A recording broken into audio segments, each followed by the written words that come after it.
ಕೆಲವ್ರಿಗೆ ಹಂಗೆ ಅವಾಗ ಈ ಥರ ಏನಾರು ಒಂದು ಮಾಡ್ಕೊಳ್ಳದೆ ಇದ್ದರೆ ತಿಂದನ್ನ ಅರಗಲ್ಲ. ಏನು ಮಾಡೋಣ? Because I'm from Hyderabad, I have come alone, and today I hope I'm a part of all of your family. And thank you. That's the message I wanted to say. ಇದೆಲ್ಲ ಬೇಕಾನೆ. ನಿಜವಾಗ್ಲೂ ಹೇಳ್ತೀನಿ, ನೀನು ಬೆಂಗಳೂರಿಗೆ ಬಂದರೆ ಗ್ಯಾರಂಟಿ 10 ಜನನ ಕರ್ಕೊಂಬಂದು ನಿನ್ನ ಮೂತಿನ ಜಜ್ಬಿಡ್ತೀನಿ, guarantee. ಬೇಕಾದ್ರೆ ಪೊಲೀಸ್ನವ್ರು ಕೇಸ್ ಹಾಕ್ಲಿ ನನ್ನ ಮೇಲೆ. ಈ ಬಡತವಿಂದ ದೇಶ ಉದ್ಧಾರ ಆಯ್ತದ? ಬಳಸಿರುವಂತ ಪದಗಳೇ ಹಂಗಿದೆ. ನೀ ಬಂದರೆ ಇಲ್ಲದೆ ನೀನು ಬರೋದಿನ ನಾನು ಹೇಳ್ತೀನಿ, ಜಜ್ಜಿ ಅವನು ಮೂತಿನ ಅಂತ. ಬೇಕಾದ್ರೆ ಪೊಲೀಸ್ನವ್ರು ಕೇಸ್ ಹಾಕ್ಕೊಳ್ಳಿ. ಅಡ್ವಾನ್ಸಾಗಿ ಹೇಳಿರೋಣ, ಬೇಕಾದ್ರೆ ಇದನ್ನ ಜಡ್ಜ್ ಬಿಡೋಣ ಹಂಗೇನೆ. ಇದು ಆಕ್ಚುಲಿ ಚೆನ್ನಾಗಿರೋದು. ಐ ರಿಪೀಟ್, ನೀನು ಬೆಂಗಳೂರಿಗೆ ಬಂದರೆ ನೀನು ಮೂತಿನ ಜಡ್ಜ್ ಬಿಡಬೇಕಲ್ಲೇ.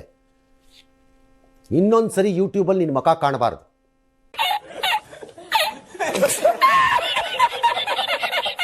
ಎಸ್, ಇತ್ತೀಚೆಗೆ ನಡೆದ ಘಟನೆಯ ಬಗ್ಗೆ ಹೇಳೋದಾದ್ರೆ, ಸಂದರ್ಶನವೊಂದರಲ್ಲಿ ರಶ್ಮಿಕಾ ರಿಷಬ್ ಶೆಟ್ಟಿ ಹೆಸರು ಹೇಳದೆ, ಮೊದಲ ಸಿನಿಮಾದ ಪ್ರೊಡಕ್ಷನ್ ಹೆಸರು ಹೇಳದೆ ಕೈ ಸನ್ನೆ ಮಾಡಿದ್ರು.